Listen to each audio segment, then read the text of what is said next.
Welcome to Retrained Search, the podcast, where we lift the lid on what it's really like to work retained, discuss the stories we've gathered along the way, and give you all a peek behind the scenes of our amazing community and how they're getting ahead.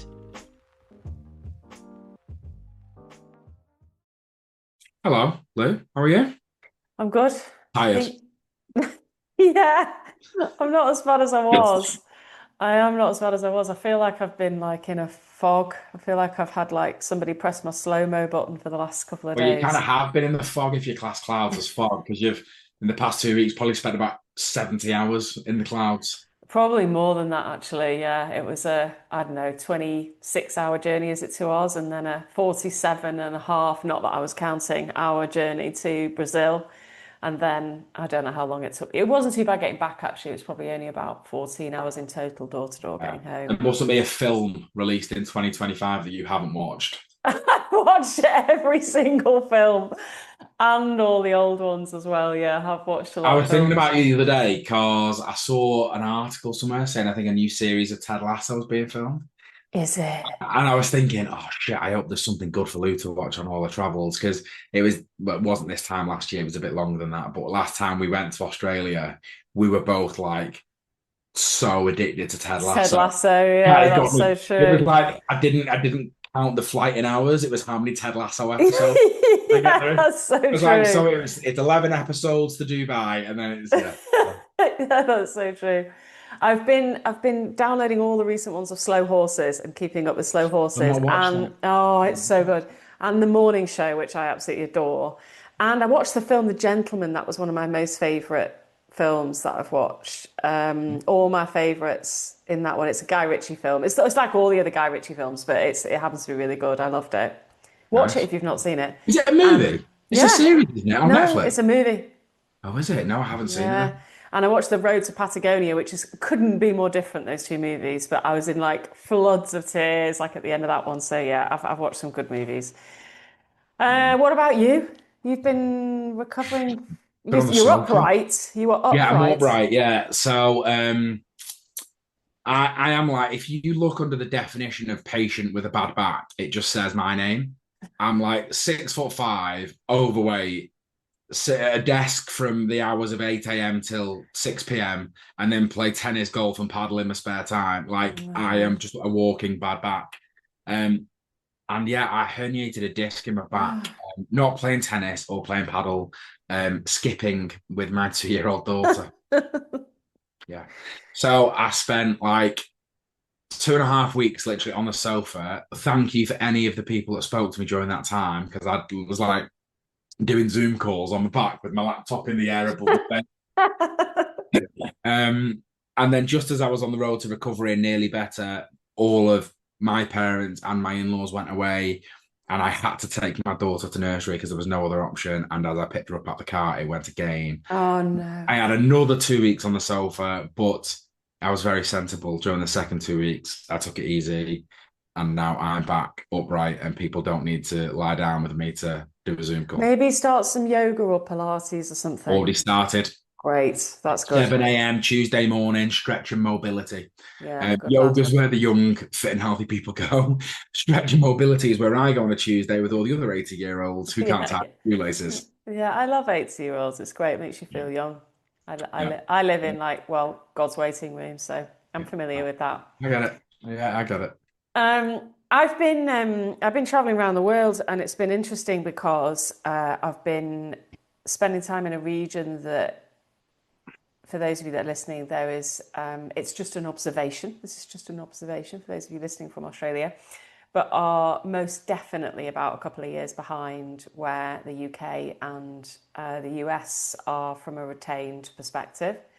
And it wouldn't do any harm for you guys to look at the amount of retained work that's being won and done in the UK and in the US. You're ahead of us It's in beaches. yes, yes, and You poisonous win. animals. And Yeah, there was several shark yeah, attacks just before I went, but I was nice. assured that it's absolutely fine to go in the sea. Like, it doesn't happen very often. Mm, Yeah, great. yeah, yeah. So yes, ahead of us in poisonous animals and in beaches, but not in retained. And there's so much perspective and misconception around it still. Mm. Funnily enough, though, I landed and literally 2 days later, I had a message from someone on LinkedIn who's based in the UK that pretty much was exactly the same conversations that I was having in Australia. So I wanted to just talk about that for a minute and share that with you and with Let's the do it. audience. So here's the message, and it came in yesterday afternoon, and it says, "We don't take a lot of retainers at the moment." I think I'd reached out just to say, "Hey, is retained something you're interested in?" But we should, right? That's interesting, isn't it? This isn't, though, because a lack of skill in, or a lack in my skill for selling them. It's just because I haven't tried. I find it keeps us on the hook for certain level of delivery, which can be difficult to fulfill. So, he says, the contingent model has worked for us so far, and in brackets, mostly. Right, so what this message is basically saying is, I'm working contingent, but I'd like to be working retained, because that top line is the giveaway. We don't take a lot of retainers at the moment, but we should. So you'd I feel rather like be any doing more. person selling a retainer to a customer should show them this message and say, do you want me to be on the hook to deliver, or do you want me to just like I can walk away whenever it gets? Well, so the and I had a lot of when I was speaking at the event in Australia and hanging out with people. The thing that most people wanted, or a lot of people wanted to talk about, was, I'm worried about retained. I don't want to take a retainer because I'm not sure whether I can deliver it. I'm not sure whether I want to. I'm not sure. There are some clients I don't want to be committed to. There are positions that are really difficult to fill. Why would I take a retainer on a position that's really difficult to fill, right? And every time I heard it, and especially when I came back and I read that message, I was like, oh my God, we've got so much work to do. We have so much work to do in educating people on and removing this barrier, this worry, and this fear around, and the misconception that. But then I cast my mind back, and I used to think it as well. So I used to think that you take some money up front and then you commit to filling the position, right? That was my understanding of retained, and I understood it, sold it, and tried to deliver it on that basis for years. It wasn't until I started learning more about how it really is done and what we're actually committing to, and how the big search firms do it, and why they don't get fucking tied up in knots with positions that they're trying to deliver for months and months and months. And in fact, I had a conversation with my brother this morning, and he said, we've got this situation, we've been trying to deliver it for like a year on a contingent basis, and it's just not working for us. What would be different on a retained basis? And so nobody really, lots of people just don't understand it. So I just wanted to break down what it means to work on a retained basis. And firstly, why it's exactly that type of position that you should be taking a retainer on. Mm. So if we go down the alternative route and say, right, this is the position, it's really hard, there aren't very many candidates, or it's really difficult Yeah. to fill, client's really struggling, the brand's not very strong, or it's a difficult location, all of those things. Let's say all of those things, right? So it's a fucking nightmare. If you try and deliver that on a contingent basis, what's likely to happen? Well, you're probably not going to reach your result, Probably right? not gonna. You're probably gonna fucking struggle, aren't you? I mean, we Right? might get lucky. Right? Might Like get lucky. we've all worked contingently and got Yeah. lucky before, right? The chances are there's been loads of different agencies on it already. They've Yeah. seen probably the best that they're going to see and already rejected them and all that kind of Yeah, crap. yeah, yeah. Yeah. And that's exactly what my brother was talking to me about. This was this position that they've been working on, and they hadn't filled it. But it needs filling. They've got to fill it, right? In that situation, a lot of people would think, I don't want to take a retainer on that. And that's exactly what this guy's talking about. And a lot of the people I've been talking about, they're rec to recs, and they're trying to find, million-dollar billers and they're legals people, and they're trying to get partners, and they're like, I don't want to take a retainer on that because how am I going to fucking fill it? So the first thing is like that getting under the skin of whether it actually needs to be filled.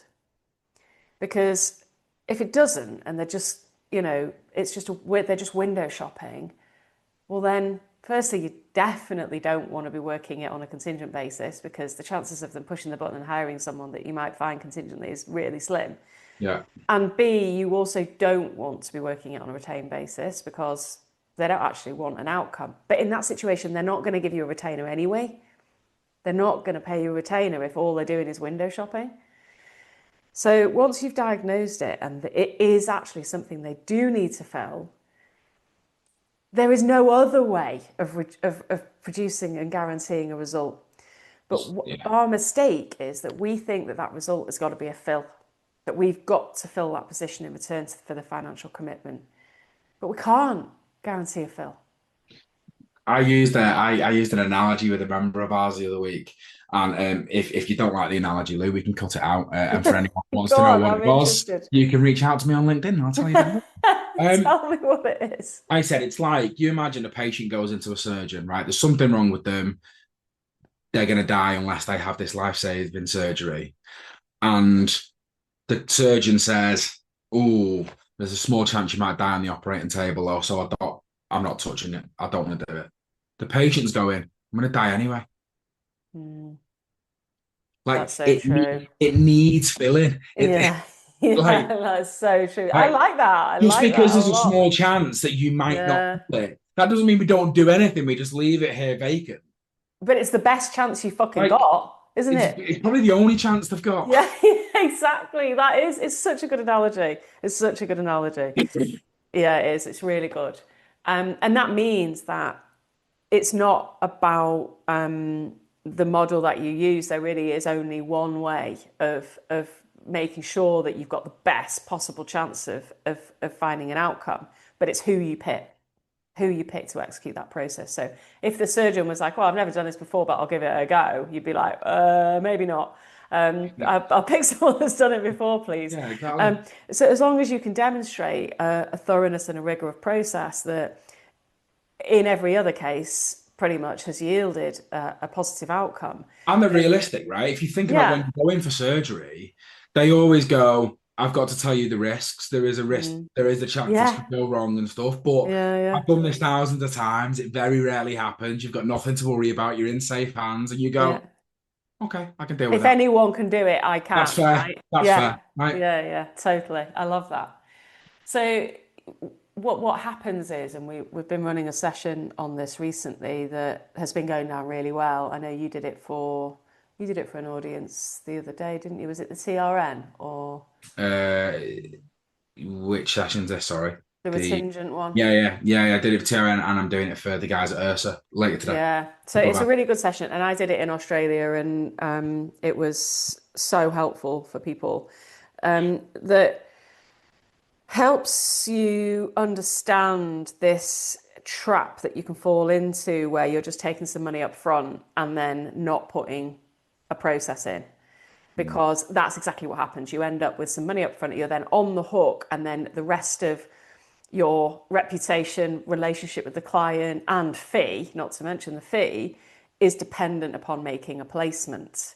And there's no kind of process that's actually being applied to make sure that we are steering the project and making sure the client is understanding that we're reaching the best outcome, not a placement. Yeah, And I also think when recruiters have the concern at the start about what if we don't fill it and committing to fill, yes, it's a lack of understanding, as you've said, in what they're committing to, but also I think there is a fundamental lack of belief in their delivery process. yeah, They don't believe it will. no. They don't believe it will deliver because they're used to seeing it deliver 20% of the time, maybe 30 if they're really good and lucky. Yeah, and that often isn't because the delivery process in itself, or the candidate identification process, or the attraction process is shit. It's not because they're not very good at what they're doing. It's normally because there isn't the process controls Yeah. around it that mean that the client knows that those three people that we've ended up with Yeah. on a shortlist are the best Best. Yeah. because they haven't seen the workings. And let's face it, contingent recruiters aren't trained in best practice research, and they're not trained in governing a project in the way that you need to on a retained basis to be able to be certain that by the time you get to the end, even if there are no candidates that fit the brief, the client will be happy. Yeah.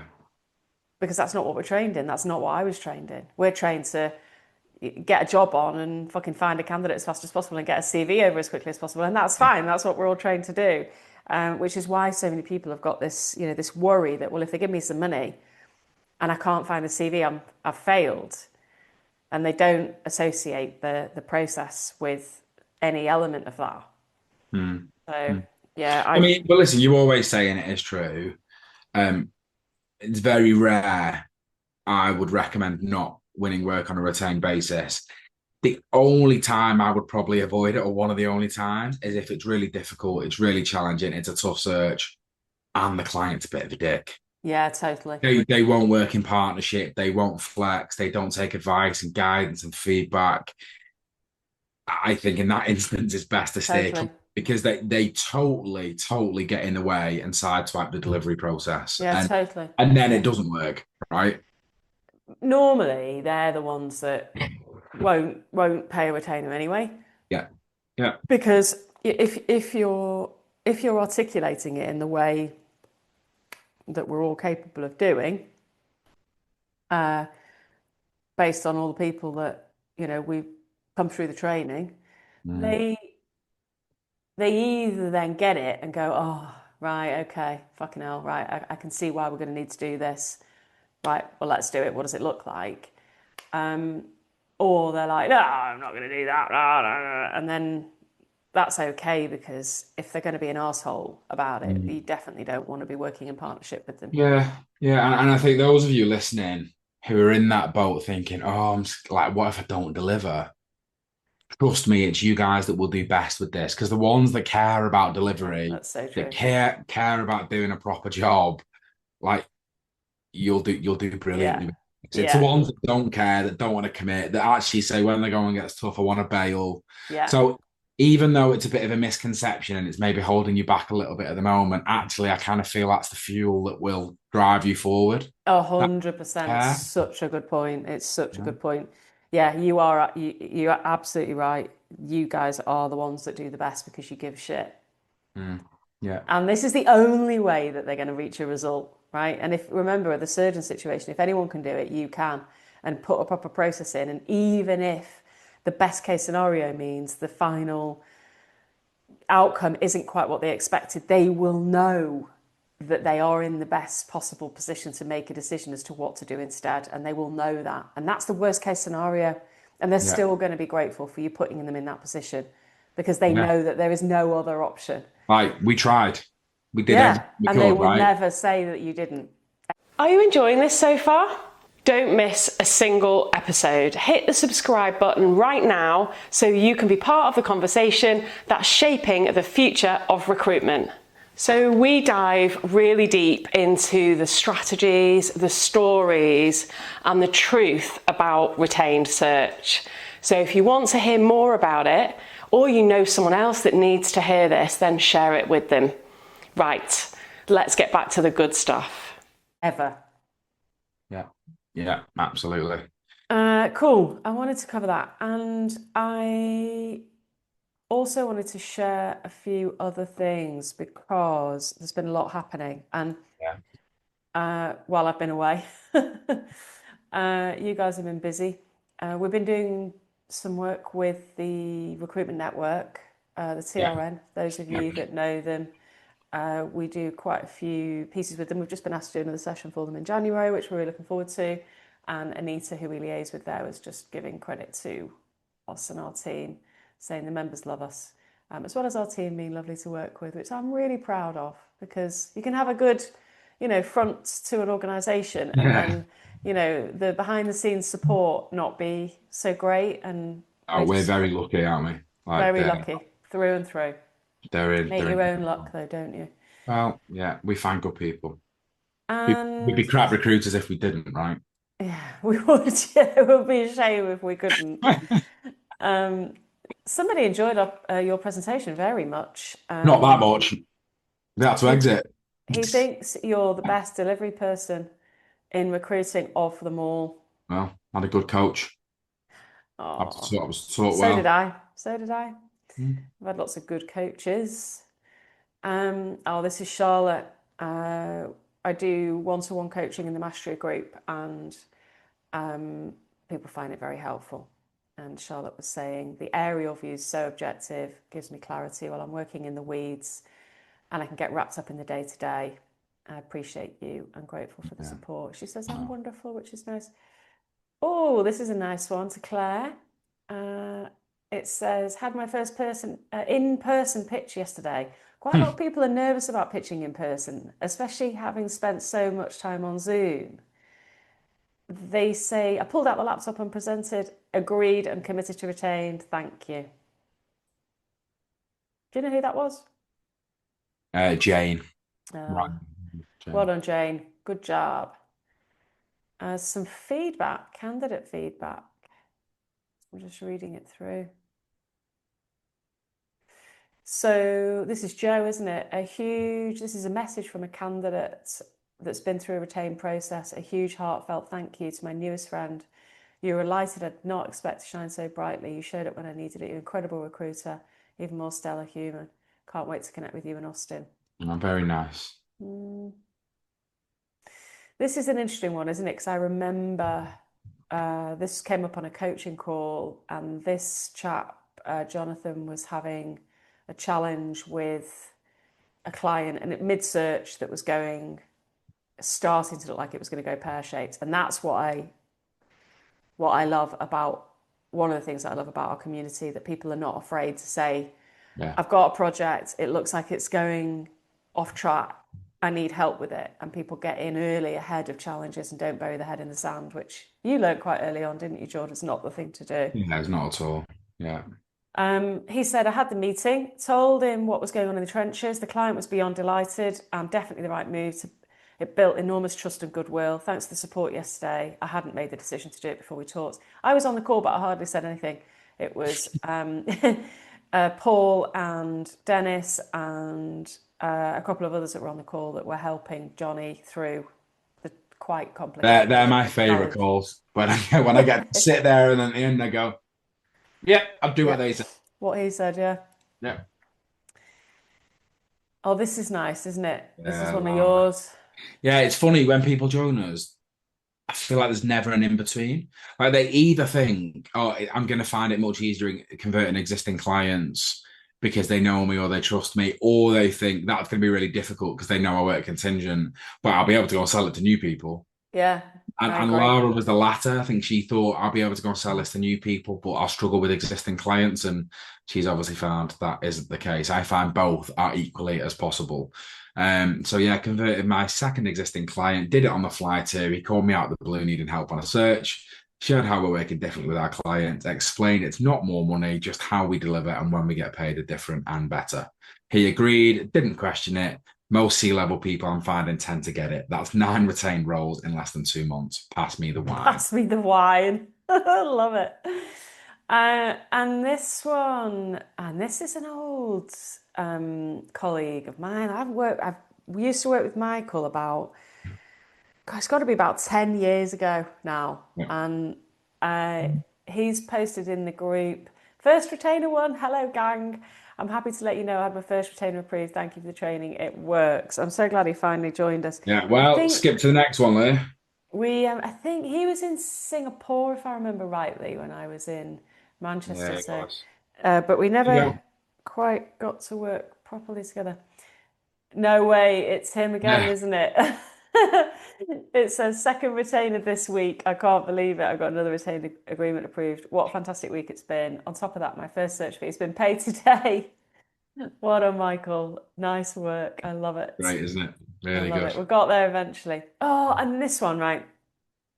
I love this because I've just come back from Brazil and Ossian, one of our students who's been working with us for a long time now, was one of the first. It was in the top, the first 10 founding members to go through the training Was that triage. saying it must be just a bit after I went through it, right? Like not long at all, maybe 6 months, maybe It after was me. just after you, yeah. Yeah, Yeah, yeah, yeah. so it was after when we like launched the first cohorts through the online Online. training. Yeah, We had 10 teams. And so, yeah, Os was on one of those teams. And this is back in 2020. And he's straight after the program, like he had a real shift in mindset from not liking sales, not enjoying BD at all. He was fully contingent. And he sent me a message, and for those of you that see it on the screen, he says, "Hey Lou, how are you? Bit of funny news. My perspective on sales has changed so much that I can't stop trying to sell." And now I went to Ossian's wedding last week in Brazil, which I'm delighted to have been there with him and his family. And he's doing $1 million a year in all retained and executive search work now. So I wanted to nice share work. how far he's come and how Lovely well work, he's Os. doing. This Oh, is Paul in yeah, Tokyo. this is Paul in Tokyo.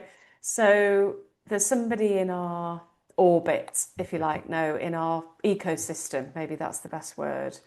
We talk about quite a lot, and that's a guy called David Woolston-Home, and he's fantastic at getting to the heart of you and your values. I'd say he certainly made me famous on LinkedIn, probably both of us. Um, and we introduce him to people that are in the right sort of place for it. And Paul was one of them who sent an email saying, "Because of you, I must give thanks to Lou, Jordan, your whole community for bringing Dave into my life and my business. He's a precious find. He's generous, caring, and a hard case. It's true. It made me cry. And I'm already seeing distinct, measurable, positive returns in my business based on his advice and strategy. And I'm just getting started. Massively grateful." So it's a good move. Good move, Yeah, that yeah. Paul. He's a top guy. He is. And this is one from me last week. So I had an email from one of our members late at night, basically saying, "Help me, please. Have you got time for a quick call?" Oh, And our member Ryan had said he kind of found himself with the opportunity to pitch for probably the biggest opportunity of his career, right? For like a multi-billion-dollar business to basically do all of their senior search work. And yeah, he said, "I've just sent them the contract, confident they'll be signed. Just a couple of negotiations around terms, that's all." I talked to my contract yesterday, and I think I'm going to get 3 recs to start. Total payout around 90K with a 46 nice. split. I'm excited, George. I never would have had this opportunity without you in Retrained. I'm so thankful for your help along the way over the past year and a half that I've been a part of the community. I'll let you know how it goes when I get started. So Nice. That's amazing. yeah, he's And been I on the like, journey. the journey doesn't stop. And the more work that we do um, to keep evolving and keep Yeah. progressing the training and the ecosystem and the community, the more people get Yes. and the more people enjoy it. And we measure our retention rates, we measure our NPS score, and I love that. Ryan's a year and a half in, but many, He's just rejoined. Yeah. yeah, and Os is 5 years in, Yeah. and making so much return on the investment of the Yeah. help and support. It's But then a joy to see. they become help as well, right? Yeah, they do. Yeah, they do. There's so So many then they want to ambassadors sit on now. the collab calls and say, Jordan helped me with this a year ago. This is what I did, and this is how it worked. And Yeah. it's ever evolving. Oh, this is a nice one from Shauna, isn't it? A text response from a happy client after closing out a search project following this method. And the text says, "Likewise, you'll be the first person I call when we need another hire, and I know we will." Can I just add to that? Beautiful. Sorry, Go can I on. just add to that for Shauna because she was on one of my collab calls this morning. Um, Shauna was probably one of those recruiters when I first spoke to her that was over delivering. Mm, She was probably doing too much of a good job for mm, no commitment from the client. And she told me today that since she started the training, she's never worked a role that isn't retained, right? Which is great. But nice. that isn't the reason I wanted to say this, right? What that's allowed her to do in delivery is go so far above and beyond what the rest of the market are doing that a huge player in her space has come to her over the past week and basically said, we can't deliver to the same standard that you can, but we're really, really good at BD and we've got lots of huge clients. Can you do the delivery for us? No way. Which I just thought was interesting, right? No way. And they're fully contingent, right? So I wonder what that, well, I know what impact that has and why they can't deliver to the same standard. Well, yeah, don't we? Don't we all? Mm. And well, this is one that has been with you so Selema's with you for about 6 months, I Six, think. 7 months, yeah, Yeah. something like that. Yeah. And interestingly, she hasn't got much background in No? recruitment, has she? Like very green. Yeah, yeah, she is. Started winning. So she says, one of our clients can't get enough of retained work is the subject. Since I started the training, we've won 3 retained projects over the summer with just one existing client. Those led to 2 additional and then more senior hires from the searches. And we've just won 1 more retained project with them. Thank you to the retrained team. I'm very grateful to be part of this community. And what I haven't got in here is an email that I got from her yesterday saying, I've just won another project because she's moved from the Search Foundations course into the Mastery group and she's now having one-to-one coaching with me. Another one of our mastermind members here, she says, hi all, I've been applying Lou's account management strategy over the past month and yeah, it's a good one. I'm excited to share I've already hit my quarterly target just 1 month in. The team is also taking on responsibility and I'll report. But so far so good. July was our biggest month of the year, driven entirely by existing and dormant accounts. Between my current retained search pipeline, a mix of repeat and market intelligence studies, I'm on track to hit 70% of my annual target by the end of August. That's the first quarter for her. 75%. 75, is that not what I said? Said 70, I think. Oh, Doing thanks, around Lou. 5%. Thanks, Lou. It's paying off. And then another one. This Vinco. works. Who's this Vinco? I I've just love hit Vinco. my last. I love Vinco. Yeah, I mean, he's in Croatia. If you He's can in do it in Croatia. Croatia, you can do this anywhere. So nobody's saying it doesn't work in my fucking region, He please. is. He is an absolute hustler in the best sense of the word. Yeah, he's Still, awesome. my favourite story of 2025 was he said, I pitched a team to a new prospect and they're like a double glazing manufacturer. And he said at the end, they hit me with the objection, can you do it any cheaper? So I was like, right, okay. So did you handle it? What did you say? He said, well, I thought I need new windows in my house. So I said, so I said, yeah, I'll make it cheaper if you give me free double glazing. Perfect. I I love it. know, it is funny. Last time I spoke to him, it was a project for carpet fitters. Yeah, he'll just do anything. It's great. I Like love it. it just doesn't matter what level and it doesn't matter where it is. Like that's a classic example. It's like it's just a different methodology of sales Yeah, he loves and it. delivery. He does love it. So he just says, I've just hit my last year's revenue with 1 recruiter less in my team. Retained way plus the help of AI and also a lot of work did this. Thank you to the retrained team and this great community. Mm, Nice one, Vinco. I say well done you. me too. Me too. It's just like a He keeps world asking of me to go to positivity. Croatia for a night out, but Does like he? he's the type of individual that going on a night out with Vinco will petrify me. You might never see me again on a I know podcast. you might not come back alive. No, Yeah, I know. I I know. know. You'd probably be in a lot of trouble with your wife as well. Yeah. So we're loving life right now and loving what you guys are getting up to out there. Well done to everybody that we've Yeah. shouted out today. We've been helping people that are on the journey, haven't we, with lots of different things Mm. along the way. What have you been helping people with recently, So Aaron? what? I often talk about technical things and like delivery or this, but overcoming this challenge with customers. I just think mindset's a big one and just a bit of belief, Mm, right? Like, and I like to think I'm naturally quite self-confident. no. I am, like, and I kind of believe, Are you sure? it's rare that I'll get nervous though. I used to. I mean, Sarah still talked about when we did that in-person event in Birmingham, and she saw me with my cue cards like shaking when we went, and I'm much better with that now. But I think sometimes it's easy for us to forget because we do so much of this. Mm, And speaking to one of our members the other day going into that big pitch that we talked about a minute ago, Ryan, yeah. it was just a confidence thing. And actually, if you could distill what I said to him in the space of 30 minutes, it was basically shut up, stop overthinking it. you've got this. It's no different. Just go and do it. Mm. But he's put the work in at the front end. Yeah. He does know it and he has got it. Yeah. That's the difference, Yeah. right? Yeah.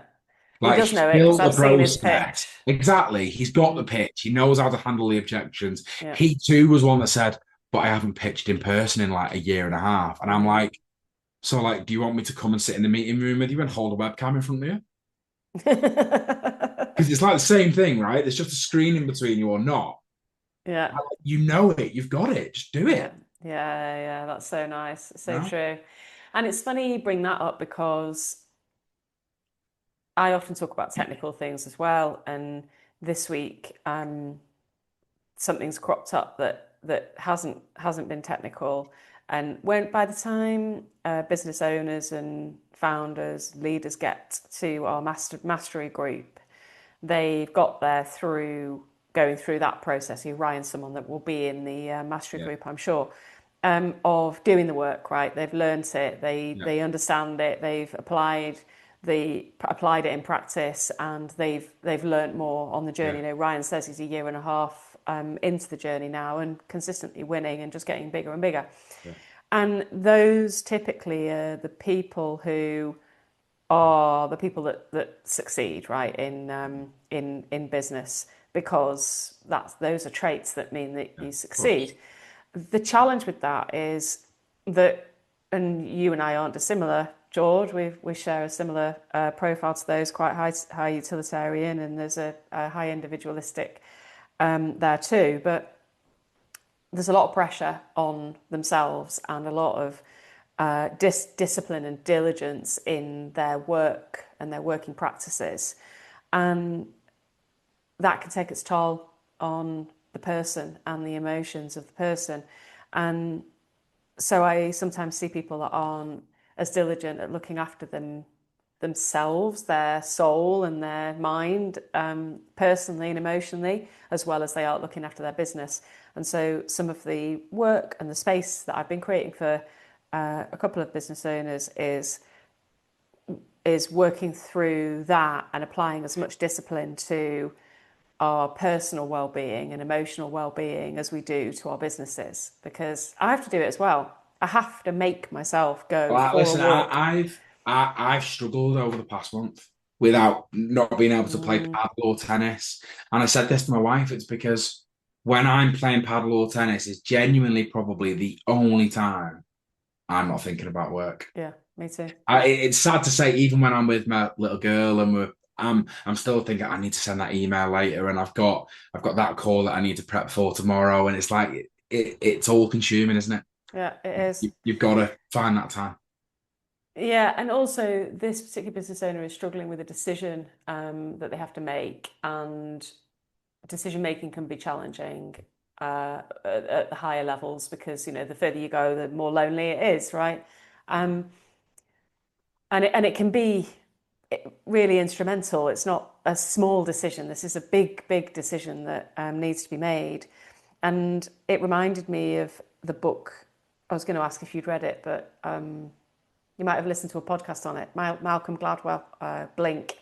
For those of you that are No, listening, I haven't. I've probably mentioned it before, but it's very, very good at helping with decision making, because but what it basically does is talk through what a snap decision is. A lot of people you see making what you think is a snap decision or a quick decision, and actually it's not. It's years and years and years and years and years of work in the field that's leading you to be able to be in a position where you can make a quick decision. So it looks like it's an off the cuff, but it's not. And the example that it always sticks in my mind is there's this archaeological dig, and they unearth something that's never been found before in this world, right? And it's from another world pretty much, and they can't figure out where it's come from, how old it is. It's a piece of art, it's some kind of art, but they clean it and they inspect it. They bring all experts in from all over the world, and they have a global project to work out how it's got to where it is and what it is. And they do loads of different tests on it, and nobody can figure out how old it is, or none of the tests are reading accurately, and they can't date it and they Yeah. can't place it. And they bring this woman in who isn't, she doesn't use tech, she's not a scientist, but she's spent 50 years examining archaeological artifacts and understanding and working back and through old school methods, working back and working out where they've come from. And she walks in, and after they've been doing this for a year, and within 10 seconds of being in the room with that piece, she dates it. And they go, ridiculous. You can't just say that. And she just says, it's from this era. I can't quote it because it was years ago since I read it. From this era, and it's from this place, and it's roughly like this, and gives a really accurate dating. And they didn't believe her. They spent another 2 years doing a whole shitload more, loads of tests. Anyway, years later, they found out that it's exactly when she said it was and exactly where it's from. But they thought that she just had a gut reaction, but she hadn't. It was all of those years of experience that meant that just the smell of the dust, the feeling of it, just all of those things meant she could make. So what I, like to help people to do is to have, like, it's all you did with Ryan really, is go, right, you've learned this, you know this, you've got the confidence to be able to do it. Now go with your gut instincts in that room, and it'll serve you. And Well, having I say the same confidence. thing about my gut. This didn't happen overnight. This is years. This is years in the making, Miss Belly. So I'm helping to this business owner to prioritize self-care in order for that gut decision, for that to be able to surface. Mm. Um, there something else that I've been. Oh yeah, the other thing that's come up, and it's come up twice, only since I've been back, is closing projects. So what we're finding at the moment is there's a lot of stalling going on, and there's a Mm. lot of disjointed decision making going on within part way through sales processes. Selene had one that we've just got over the line, and there's another one going on in the mastery group too. And what we're finding is successful at getting these over the line isn't just pushing for what's the update, or have you Yeah, looked at this proposal, or just bumping this to the top of your inbox, just those kind of standard generic pushing. It's getting an understanding. It's like all these things, like just back to diagnosing again. Is this something that actually needs to be done? Right, let's just get clear on that, because if it isn't, park it and then I'll fucking leave you alone. There's no yeah, point not getting clear on that, because if it isn't something that needs to be done now, let's put a pin in it and let's talk about it in this day.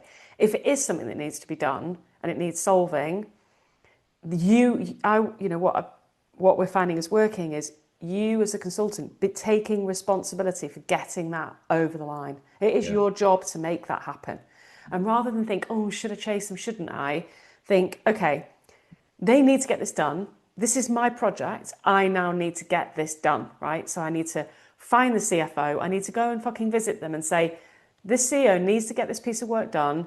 I'm here to help. What needs to be done to make sure that we can move yeah. this forward for them? And it's your job to be on their side and to get it over the line. And that's what we've had to do. We've had to tie several different people together. In the end, Selene went down with the agreement and took it to the CFO's office and said, Michael needs to get this project done. He's asked me to help in every way I can. Here I am, it needs to be signed. And she signed it. I've been thinking I should start doing that with our prospects. Loads of customers in Mauritius at the moment. Yeah, that's where you should go. Yeah, yeah, I might just have to take the agreements along. Yeah. Um, so, with that in mind, I wanted to leave you all with those key things that we've covered, from a perception that taking the financial commitment means that you have to fill it. It doesn't.